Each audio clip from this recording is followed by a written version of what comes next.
Hello guys, welcome back to our YouTube channel. तो देखिए, मैं आपका दोस्त अभय आज आप लोगों के साथ लेकर आया हूं वीडियो, जिसमें आज हम देखने वाले हैं जो भी दिल्ली यूनिवर्सिटी के सेमेस्टर 3 के स्टूडेंट हैं जिनके भी पास सब्जेक्ट हैगा एईसी कैटेगरी के अंदर environmental science theory into practice second वाला। तो आज मैं आप लोगों के साथ लेकर आया हूं उसकी यूनिट नंबर 7 है, जिसका नाम हैगा ह्यूमन कम्युनिटीज एंड एनवायरमेंट की एक वन शॉट रिवीजन वीडियो, जिसके अंदर हम इस कंप्लीट यूनिट को एक वीडियो के अंदर कवर कर लेंगे। इसके जो जो इंपॉर्टेंट टॉपिक है आपके एग्जाम के लिए रिलेवेंट है वो सारे टॉपिक मैं आपको एक्सप्लेन कर दूंगा, जिससे आपको सभी चीजें समझ में आ जाएंगी और साथ में उनके नोट्स भी प्रोवाइड करवा दूंगा, जिससे आपको बाद में रिवीजन में हेल्प मिल जाएगी। इसके जो नोट्स हैं वो आपको टेलीग्राम चैनल पर अपलोड मिलेंगे। टेलीग्राम चैनल ज्वाइन करने के लिए यूट्यूब चैनल का अबाउट सेक्शन है जो, या कम्युनिटी पोस्ट का जो सेक्शन होता है, वहां पर आपको टेलीग्राम का लिंक मिल जाएगा। वहां से आप चैनल ज्वाइन कीजिए, वहां पर मैं ये नोट्स अपलोड कर दूंगा। तो चलिए, अब बिना देर के शुरू करते हैं हम अपनी आज की वीडियो और देखते हैं इस कंप्लीट वन शॉट रिवीजन को। लेकिन उससे पहले अगर आपने अभी तक चैनल को सब्सक्राइब ना करा हो तो चैनल को जरूर सब्सक्राइब कर लें, वीडियो को लाइक करना ना भूलें, अपने सभी दोस्तों के साथ शेयर करना ना भूलें। तो चलिए शुरू करते हैं हम अपनी आज की वीडियो। देखिए, यूनिट नंबर 7 नाम हैगा आपका ह्यूमन कम्युनिटीज एंड एनवायरमेंट। सबसे पहला इसमें टॉपिक हैगा वो हैगा ह्यूमन पॉपुलेशन ग्रोथ क्या होती है। तो human population growth is the genius of the most of the environmental issue we face today and can linked with negative environmental economical and social impact. ये बोला है जो ह्यूमन पॉपुलेशन की growth हैगी वो सबसे बड़ा रीजन हैगा आज के टाइम पर जो हम इशू फेस कर रहे हैं एनवायरमेंट से रिलेटेड, उसका सबसे बड़ा रीजन हैगा ह्यूमन पॉपुलेशन की ग्रोथ होना। और ये एक तरीके से नेगेटिव इन्वायरमेंटल, सोशल और इकोनॉमिक इम्पैक्ट डालता है इन्वायरमेंट के ऊपर। Several steps has been taken to ensure sustainability in growth and development, but the ever-growing human population keep on challenging these initiatives. इस ह्यूमन पॉपुलेशन ग्रोथ को कई सारे initiative लिए गए, कई सारे कदम उठाए गए इसको रोकने के लिए कि इतनी ज़्यादा ह्यूमन पॉपुलेशन की ग्रोथ ना हो, लेकिन वो सारे काम नहीं करते और जो ह्यूमन पॉपुलेशन की ग्रोथ है वो डे बाय डे इंक्रीजिंग होती जा रही है। ह्यूमन पॉपुलेशन ग्रोथ आपको पता ही है, जो ह्यूमंस की पॉपुलेशन हैगी किसी कंट्री के अंदर वो डेली बेसिस पर इंक्रीज हो रही है, उसी को कहा जा रहा है ह्यूमन पॉपुलेशन ग्रोथ। अब इसमें आएगा factor responsible for human population growth. क्या क्या फैक्टर्स होंगे जिनकी वजह से ह्यूमन पॉपुलेशन की जो ग्रोथ है वो बढ़ होती जा रही है, मतलब day by day human population increase हो रही है। तो नंबर 1 आता है इंक्रीज इन नेचुरल प्रोडक्टिविटी। तो inclusion of modern technique in agriculture like use of agrochemical and modern machinery has lead to multifold increase in agriculture yield. The surplus of food resources have been able to support the growing human population. सबसे पहला reason हैगा कि जो agriculture है उसकी productivity बढ़ती जा रही है। जो फार्मर्स हैं वो एग्रोकेमिकल का यूज करके, अच्छी मशीनरी का यूज करके ज़्यादा से ज़्यादा एग्रीकल्चर, मतलब जो अनाज है वो उगा रहे हैं, जिससे क्या हो रहा है, अब वो एबल हैंगे कि वो जितनी ही ह्यूमन पॉपुलेशन ग्रोथ हो रही है उसे सपोर्ट कर सके, मतलब उन्हें जो फूड चाहिए या जो भी अनाज वगैरह चाहिए वो अवेलेबल मिल जाता है, जिसकी वजह से उन्हें कोई नीड नहीं लगती है कि हमें ह्यूमन पॉपुलेशन की ग्रोथ नहीं करनी चाहिए। नेक्स्ट है decrease in death rate and infant mortality rate. तो with the advancement of medical facility including improved medicine and vaccine, there have been considerable worldwide decline in death rate and infant mortality rate which has lead to larger population size. क्या बोला है, आज के time पर अच्छी medical facility, अच्छी medicine की वजह से क्या हो रहा है, जो डेथ रेट है और इन्फेंट मोर्टिलिटी रेट है वो डे बाय डे डिक्रीज होता जा रहा है। मतलब जो बच्चे वगैरह पहले जल्दी मर जाते थे, ज़्यादा पैदा होते ही मर जाते थे, या जो जवान लोग भी या बूढ़े लोग भी अच्छी मेडिकल फैसिलिटी मिलने की वजह से ना जी पाते थे, उन्हें अब वो सारी फैसिलिटी मिल रही है, जिससे ये डिक्लाइन हो गया है और इससे ह्यूमन पॉपुलेशन की ग्रोथ कम नहीं हो रही है।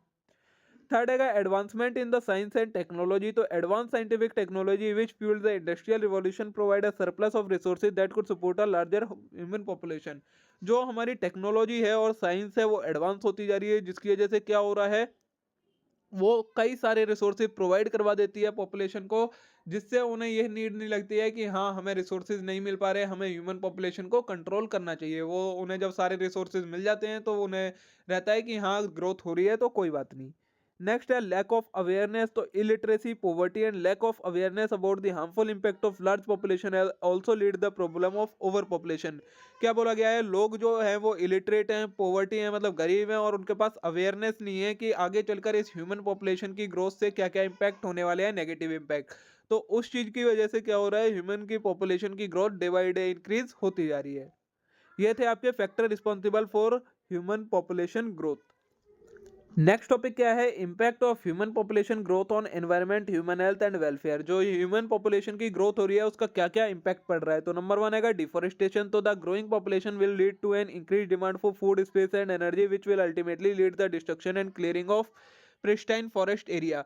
क्या हो रहा है, जो हमारी ह्यूमन पॉपुलेशन ग्रो हो रही है डे बाय डे, अब उसकी वजह से क्या हो रहा है, फूड की, स्पेस की और एनर्जी की, इन तीनों की डिमांड बढ़ती जा रही है, जिसकी वजह से क्या करा जा रहा है, फॉरेस्ट को क्लियर करा जाता है, जो कि डिफोरेस्टेशन फिर कहलाता है, और इससे आपकी डिफोरेस्टेशन की प्रॉब्लम क्रिएट हो जाती है। नेक्स्ट है बायोडाइवर्सिटी लॉस। तो decline in forest cover and other available habitat will also lead to decline in flora fauna biodiversity.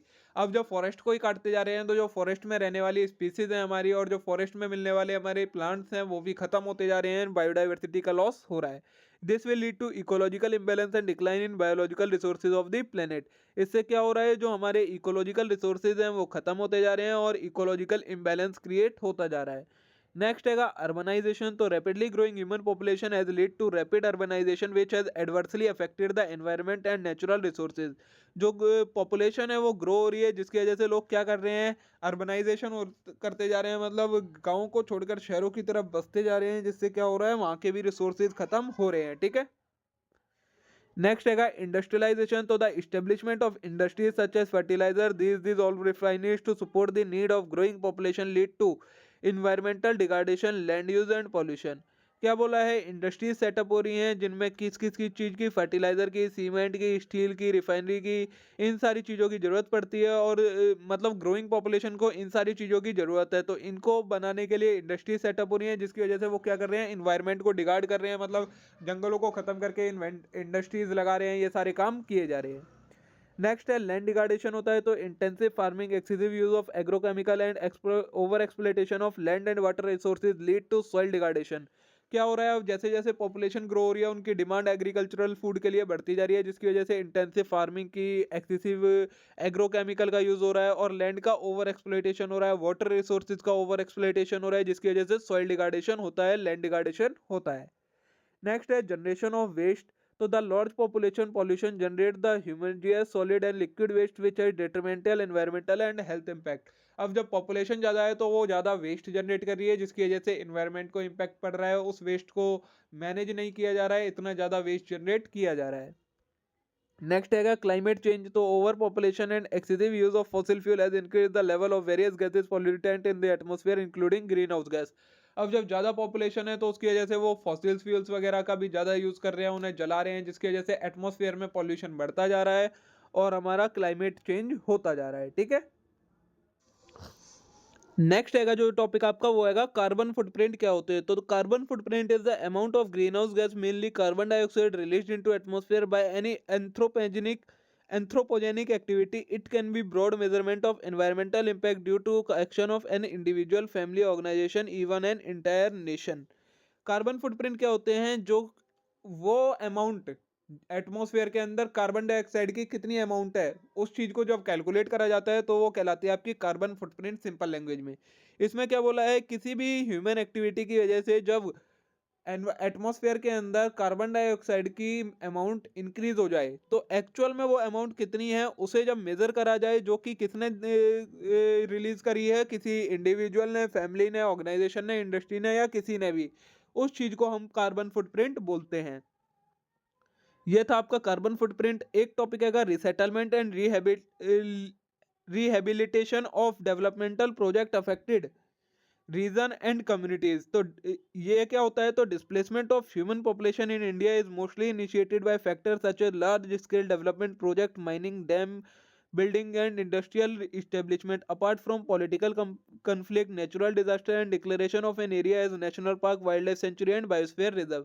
Resettlement and rehabilitation क्या होता है, एक जगह से लोगों को हटाना, चाहे किसी भी रीजन से एक जगह से हटाकर दूसरी जगह भेजना या कुछ भी करना, उन्हें एक जगह से हटा देना, वो चीज आपका कहलाता है रिसेटलमेंट एंड रिहेबिलिटेशन। और किस लिए करा जाता है, ये डेवलपमेंट के लिए, प्रोजेक्ट वगैरह के लिए किया जाता है। तो जो ये डिस्प्लेसमेंट की जाती है वो किस लिए करी जाती है, या तो जब हमें कोई बड़ा प्रोजेक्ट बनाना हो, जैसे कि माइंस, डैम्स क्रिएट करने हो, ये सारे, या फिर कोई नेचुरल डिजास्टर आ जाता है उसकी वजह से, या फिर हम किसी एरिया को national park, wild life sanctuary या बायोस्फीयर रिजर्व जब डिक्लेयर कर देते हैं उस टाइम पर, तब ये सारी चीजें की जाती है। ठीक है। तो ये सीएनजी इनिशिएटिव दिल्ली क्या था, Delhi is facing severe air pollution problem and promotion of clean fuel like CNG is one of the struggle to reduce the problem. क्या हो रहा था, दिल्ली में पॉल्यूशन की अमाउंट बहुत ज़्यादा बढ़ती जा रही थी, टाइम टू टाइम क्या होता जा रहा था, दिल्ली के अंदर पॉल्यूशन जो है वो ज़्यादा होता जा रहा था कार्स वगैरह की वजह से। तो इसकी वजह से क्या किया गया, एक क्लीन फ्यूल को प्रमोट करा गया सीएनजी को, जिसकी वजह से इस पॉल्यूशन को रिड्यूस करा जाए। तो इसके अंदर development of CNG infrastructure, the government is working on expanding CNG infrastructure in Delhi. This include setting up CNG filling station to make it more convenient for vehicle owner to switch to CNG. क्या करा गया इसके लिए, सबसे पहले पूरी दिल्ली के अंदर अलग अलग जगहों पर कई सारे सीएनजी के स्टेशंस बनाए गए जहां से सीएनजी रिफिल करवाई जा सके। Second, encourage CNG vehicle. Efforts have been made to encourage adoption of CNG vehicle by providing incentives and subsidies. और क्या करा गया, सीएनजी व्हीकल पर इंसेंटिव और सब्सिडी प्रोवाइड करी गई जिससे ज़्यादा से ज़्यादा लोग सीएनजी व्हीकल खरीदें। दिस में इंक्लूड लोअर टैक्स और other financial benefit for individual and business to choose CNG vehicle. इसमें क्या करा गया था, जो टैक्सेस से उन्हें कम कर दिया गया था। उसके अलावा कई सारे फाइनेंशियल बेनिफिट दिए गए थे इंडिविजुअल को कि वो सीएनजी व्हीकल को चूज करें। नेक्स्ट है पब्लिक ट्रांसपोर्ट कन्वर्जन। तो initiative have been taken to correct the public transport vehicle like buses and taxis to CNG. और क्या करा गया था, इनिशिएटिव लिए गए थे जो पब्लिक ट्रांसपोर्ट व्हीकल थे जैसे कि बसेज एंड टैक्सीज, उनमें भी सीएनजी का यूज करा गया। It aim to reduce emission from significant portion of vehicle traffic in the city.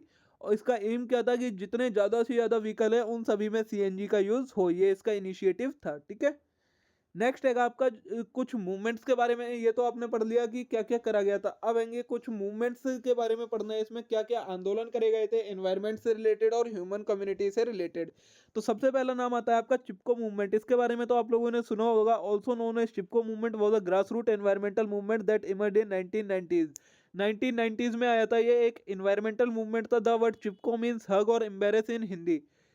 Chipko means का क्या होता है, किसी को हक करना मतलब गले लगाना, symbolising the acting of hugging tree to save them from being cut. इसके अंदर क्या करा गया था, ट्रीज को हक करा गया था ताकि उन्हें कटने से बचाया जा सके। This movement originated in state of Uttarakhand. कहाँ हुआ था, ये उत्तराखंड में हुआ था, इन द हिमालयन रीजन।